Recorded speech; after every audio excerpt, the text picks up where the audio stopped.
comum a gente associar o futuro a duas coisas: tecnologias avançadas e crianças. Tecnologia porque a gente já criou uma expectativa de que ela sempre vai avançar mais e mais, então o futuro vai estar cheio dela. E crianças porque o mundo vai estar na mão delas quando todos nós partirmos. O problema é que cada vez mais a tecnologia e o poder sobre ela estão concentrados na mão de poucas corporações, que estão muito mais interessadas em fazer dinheiro do que em oferecer produtos seguros, e isso está sendo péssimo para crianças e adolescentes. Como é que uma das nossas visões de futuro pode estar destruindo a outra? É o que a gente vai ver nesse episódio do Telescópio. Bora lá!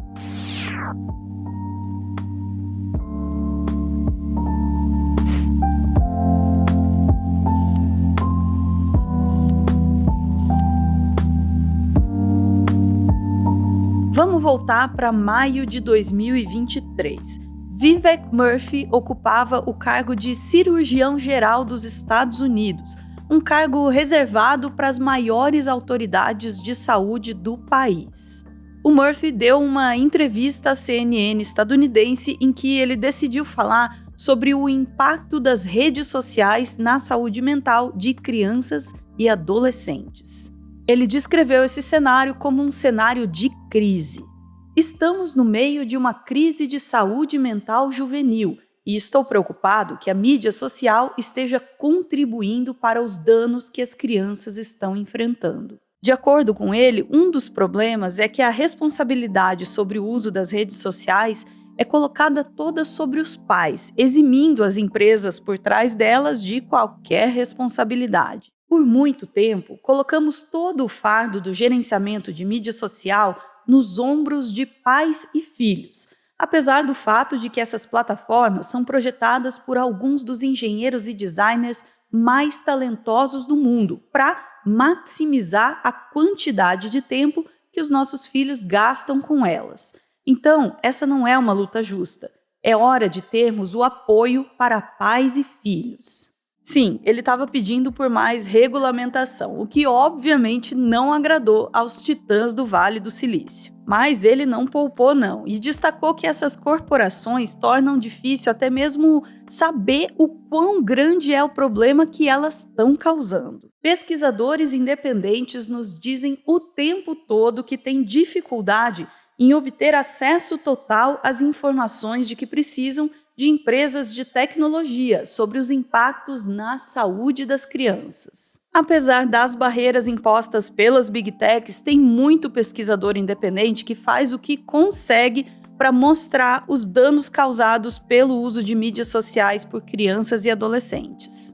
Um exemplo é Dmitry Christakis, que chegou a liderar a escrita de um guia sobre uso de equipamentos eletrônicos por crianças para a Academia Americana de Pediatria. Para ele, nós estamos literalmente usando as nossas crianças como cobaias. De certa forma, a preocupação que pesquisadores como eu têm é a de que estamos no meio de um experimento descontrolado na próxima geração de crianças. Mas antes de falar sobre o que a gente já sabe sobre o efeito das redes sociais em crianças, a gente tem um recadinho da Insider.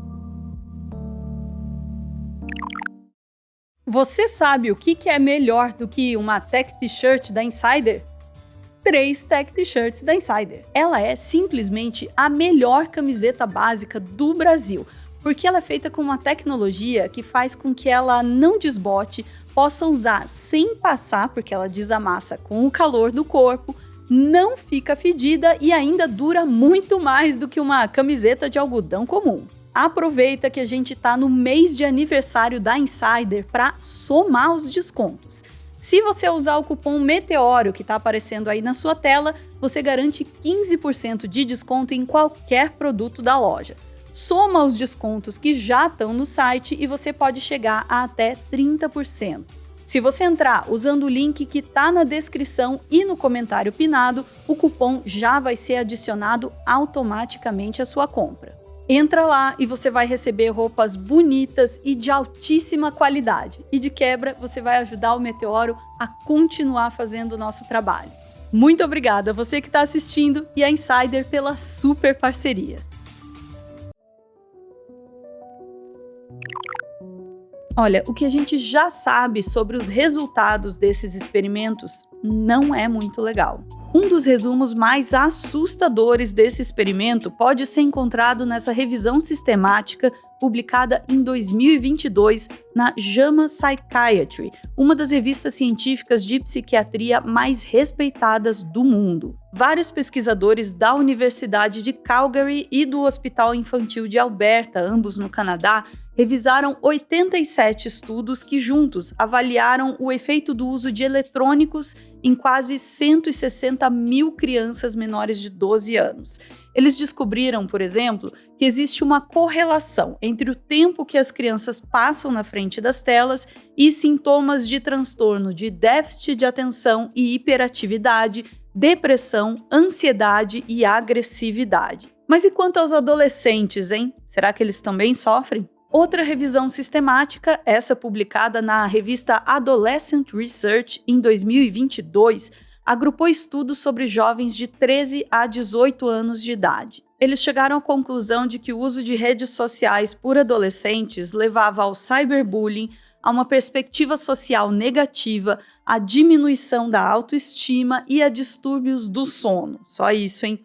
Esses fatores, por sua vez, acabavam causando quadros de depressão e ansiedade nos adolescentes. Complicado para as Big Techs, né? Mas fica bem pior quando a gente descobre que eles já sabiam disso bem antes da gente. É o que aconteceu em 2021, quando uma ex-funcionária da Meta, Frances Haugen, vazou documentos da empresa para o Wall Street Journal. Entre os documentos vazados estava uma apresentação de PowerPoint datada de março de 2020, com dados de pesquisas realizadas pela própria empresa, mostrando os impactos negativos do Instagram em meninas adolescentes. Os documentos mostravam que desde 2019, a Meta já sabia que o Instagram fazia 1/3 das usuárias adolescentes se sentirem piores em relação aos seus próprios corpos, e que o app alterava tanto como as meninas percebiam quanto como elas descreviam a sua aparência. Um slide especialmente revelador afirmava que as jovens sabiam que a plataforma fazia mal para elas, mas mesmo assim elas se sentiam compelidas a usá-la e em seguida faziam uma lista dos problemas do app para adolescentes, como itens como discurso de ódio, hipersexualização de meninas e propagandas inapropriadas direcionadas a grupos vulneráveis. Tá, mas se eles sabiam do problema, por que é que eles não fizeram nada, hein? A gente sabe da resposta: porque dá dinheiro. Mas talvez o pior dado revelado pela pesquisa realizada pela própria Meta é um que vai precisar de um aviso de gatilho. Algo entre 6% e 13% das adolescentes com pensamentos suicidas atribuíram esse sentimento ao Instagram. Sim, o Instagram pode estar matando as nossas meninas. A gente sabe que esse é um tema pesado, mas é algo sobre o qual a gente não pode deixar de falar. Então se preparem, porque a gente vai ter que falar mais sobre isso no próximo bloco. Coragem!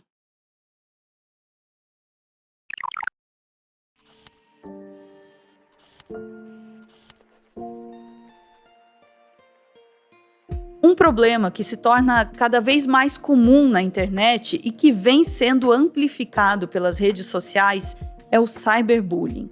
A gente já citou ele aqui antes como um dos fatores que mais causam problemas entre os adolescentes, mas agora a gente quer olhar para esse fenômeno com um pouco mais de cuidado. Essa prática inclui usar montagens, mensagens, postagens e e-mails hostis para debochar, xingar, difamar e ameaçar uma pessoa, muitas vezes focando na sua aparência, cultura ou sexualidade.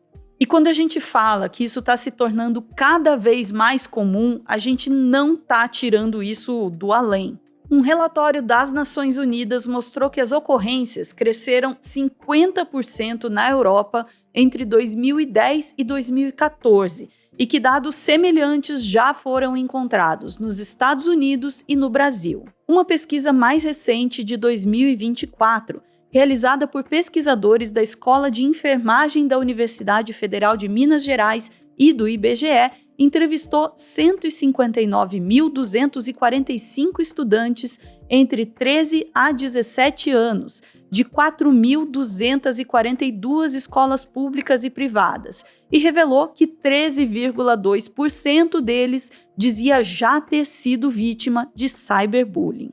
O que vários especialistas dizem é que as vítimas mais comuns são aquelas que fazem parte de algum grupo vulnerável, seja por questões de gênero, etnia, sexualidade, deficiência ou qualquer outra característica que os torne vulneráveis aos olhos dos colegas. Olha só o que a psiquiatra Alessandra Diel disse em entrevista à coluna Sempre Família, da Gazeta do Povo. Na maior parte das vezes, sofrem aquelas pessoas que aparentemente se mostram mais fracas, na visão daquele que se vê superior às suas vulnerabilidades, independente do ambiente em que se encontra. Na mesma coluna, a psicóloga Rayane Zago explica que os adolescentes são especialmente vulneráveis, por ainda estarem formando as suas identidades. Ela também explica que o ambiente virtual possui algumas particularidades que podem tornar a situação ainda pior do que o bullying tradicional. Ela chama essas particularidades de persistência, publicidade e complexidade. De persistência, porque eles se dão continuamente, já que os conteúdos, uma vez lançados na internet, podem ser replicados vezes sem fim. De publicidade, visto que ganha força em contextos públicos ou de coparticipação. E complexidade, pois atinge diferentes níveis de intensidade, sociabilidade e é de difícil detecção. Em outras palavras, o bullying no ambiente virtual nunca pode ser apagado, todo mundo pode ver e nem sempre é fácil de identificar. Diante de um cenário tão complexo e com a pouca ação das plataformas digitais, é fácil ficar perdido, sem saber o que fazer em situações como essa. A gente vai deixar na descrição desse vídeo o link para o material da SaferNet Brasil, para ajudar caso você ou alguém que você conhece esteja sendo alvo desse tipo de violência. Todas as questões que a gente abordou até agora, dos distúrbios do sono, passando pela ansiedade e depressão, até o bullying, acabam levando alguns adolescentes ao extremo, o suicídio. E as redes sociais podem acabar piorando mais ainda a situação, oferecendo conteúdo sobre suicídio para esses jovens. E não, a gente infelizmente não está exagerando. Um relatório publicado pela Echo em 2023 mostrou que com apenas 10 minutos de engajamento, uma conta nova criada no TikTok já poderia passar a receber recomendação de conteúdo que promovia violência, autoflagelação e suicídio. O detalhe mais sombrio desse experimento é que as contas que eles criavam para fazer os testes listavam a idade de 13 anos, a idade mínima permitida pela plataforma. Sim, só leva 10 minutos para o TikTok oferecer conteúdos relacionados a suicídio para adolescentes de 13 anos. Eles também mostraram que hashtags relacionadas a conteúdo desse tipo levavam a cerca de 1,4 milhão de postagens, que já acumulavam mais de 8 bilhões de visualizações. Mas vamos deixar os números impessoais de lado um pouco e focar num caso específico que aconteceu em Curitiba em 2019. Nesse caso horrendo, um jovem de 19 anos que não teve o seu nome revelado transmitiu ao vivo o seu suicídio no TikTok. O vídeo continuou no ar por cerca de 1h30, exibindo o corpo do jovem, antes que os funcionários da plataforma se dessem conta do que tinha acontecido. Segundo documentos obtidos pela equipe do Intercept Brasil, quando a filial brasileira da ByteDance, a empresa que controla o TikTok, começou a agir, começaram uma operação abafa. Não, a prioridade deles não foi socorrer o jovem, ou avisar a polícia, ou prestar apoio à família. Desde o começo, a prioridade deles foi garantir que a imagem da rede não seria afetada. A gente não vai entrar em mais detalhes sobre esse caso nesse vídeo, mas para quem quiser saber um pouco mais, a gente recomenda a leitura da reportagem completa assinada pelo Paulo Vitor Ribeiro no Intercept Brasil. Para a gente, nesse momento, basta destacar que para essas plataformas, o suicídio de um de seus usuários é um problema de marketing e de relações públicas. Enquanto eles conseguirem manter a sua imagem e o seu lucro, empurrar esse tipo de conteúdo perigoso para adolescentes não será um problema. E isso não pode continuar. E antes da gente terminar esse bloco, a gente gostaria de dizer que se você ou alguém próximo a você estiver pensando em algo desse tipo, por favor, procure ajuda. Aqui no Brasil, você pode falar com o Centro de Valorização da Vida. É só pegar o celular e digitar 188 ou clicar no link que a gente vai deixar aqui na descrição. De novo, eu vou insistir. Por favor, procure ajuda.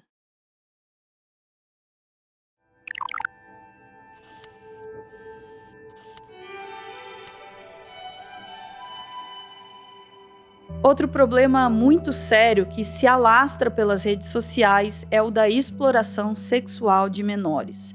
E esse também, infelizmente, é um problema que está piorando. Segundo a SaferNet Brasil, foram 71 mil denúncias em 2023, um número 77% maior do que em 2022. Não é nem um pouco difícil encontrar conteúdo sexualizando menores de idade nas redes sociais.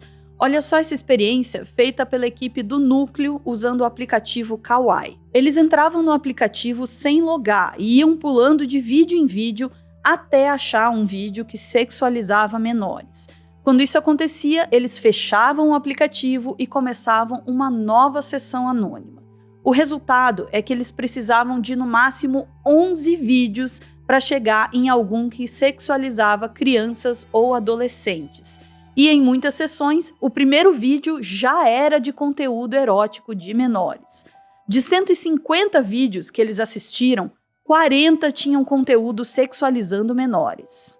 Além dos vídeos, os comentários também estavam lotados de pessoas que chegavam a compartilhar links de pornografia infantil. O Kawaii até disse que não produz conteúdo e não compactua com qualquer temática que prejudique a integridade dos seus usuários. Mas isso não impediu que, em 2024, a plataforma se tornasse alvo de uma investigação do Ministério Público Federal. O Thiago Tavares, diretor-presidente da SaferNet, disse isso daqui para o Núcleo. O propósito da plataforma é reter a audiência do usuário e, para isso, eles podem estar dispostos a parametrizar o algoritmo com critérios pouco ou nada éticos. Isso é problemático porque induz a uma mudança de comportamento em que a sociedade passa a naturalizar atos sexuais ou sexualmente sugestivos envolvendo crianças. A exposição dessas crianças pode ser ainda maior nas lives, como mostrou uma investigação do Aos Fatos. Nas últimas semanas, o Aos Fatos flagrou dezenas de crianças, sobretudo meninas, realizando transmissões ao vivo no Quai em busca de seguidores e dinheiro, enquanto eram assediadas por homens adultos. Nos comentários, frases como "levanta a blusa e fica de pé para ganhar presente" dividem espaço com expressões sexuais explícitas, convites para conversas privadas e até mesmo com a divulgação de canais no Telegram para a troca de pornografia infantil. Ao pedir o banimento desse conteúdo, a exclusão da conta é temporária e breve. No entanto, o aplicativo ainda assim mostra aos assediadores caminhos para seguir o perfil da criança, que depois pode ser chantageada pelos predadores. Mostra ou eu vou derrubar a conta. Mas o problema não está só no Kawaii, ele ocorre praticamente em todas as redes. O TikTok, por exemplo, já foi processado nos Estados Unidos por lucrar com lives de atos sexuais e ilegais com crianças. A Procuradoria do Estado de Utah mostrou que durante as lives, homens pagavam as meninas com diamantes, uma moeda interna do TikTok que poderia ser trocada por dinheiro real, para que elas realizassem atos sexuais. De acordo com a Procuradoria, a plataforma poderia ficar com até metade desse dinheiro. Os promotores também afirmam que a plataforma sabia o que estava acontecendo e não fazia nada para evitar. Outra reportagem no Aos Fatos traz a entrevista de moderadores dessas redes, que aceitaram falar em sigilo e admitem que as políticas de moderação são extremamente falhas, com alguns, como um prestador de serviços da Meta, chegando a sugerir que talvez isso seja intencional. Já ouvi muitos comentarem que é como se a política fosse burra de propósito para passar pano para essas coisas. Eles também revelam a existência de uma figura que seria comum nesses contextos, o da mãe cafetina. Esse é um termo que eles passaram a usar para se referir a mulheres que gravavam vídeos provocativos com as próprias filhas. Ouve só o que contou um funcionário do Facebook. Tem mulheres que postam mídias sensualizando junto aos filhos. E, segundo a equipe de qualidade, isso não é considerado exploração de crianças. Já houve caso de uma mulher de lingerie fazendo poses sensuais enquanto amamentava. E isso é permitido, segundo a política. E a situação que já era complicada ficou ainda pior com as IAs. Algumas dessas ferramentas permitem a criação de imagens eróticas e pornográficas realistas de crianças e adolescentes, com base em fotos comuns. São as chamadas Deep Nudes. O assunto foi parar até mesmo no Jornal Nacional. Esse homem que prefere não ser identificado é pai de uma adolescente que, aos 13 anos, viu falsos nudes dela e de outras 19 amigas serem expostos na internet. Elas foram vítimas de 4 colegas numa escola no Recife que usaram a inteligência artificial para modificar as fotos das meninas. Isso aí tem que ser divulgado, porque isso aí pode prejudicar a cabeça de uma criança e de um adolescente.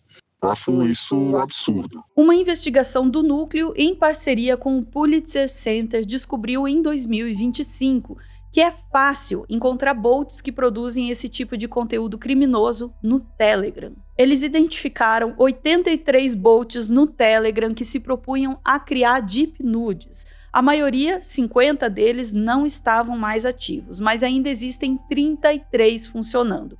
E desses, 23 criavam deep nudes de crianças e adolescentes. Um detalhe importante é que no ano anterior, em 2024, o fundador e CEO do Telegram, Pavel Durov, chegou a ser preso na França justamente por não colaborar com a investigação de crimes sexuais contra crianças na sua plataforma. Mas o tempo de cana parece não ter sido suficiente para mudar as políticas da empresa. Os pais, as crianças e adolescentes podem e devem fazer de tudo para tentar se proteger dos perigos das redes sociais, mas não dá para achar que isso é o suficiente diante da popularização de ferramentas tão poderosas. É preciso sim responsabilizar as grandes corporações que disponibilizam e lucram com tudo isso. Se a gente não conseguir fazer isso, a gente vai ver as Big Techs provocando a destruição em vez da criação do nosso futuro.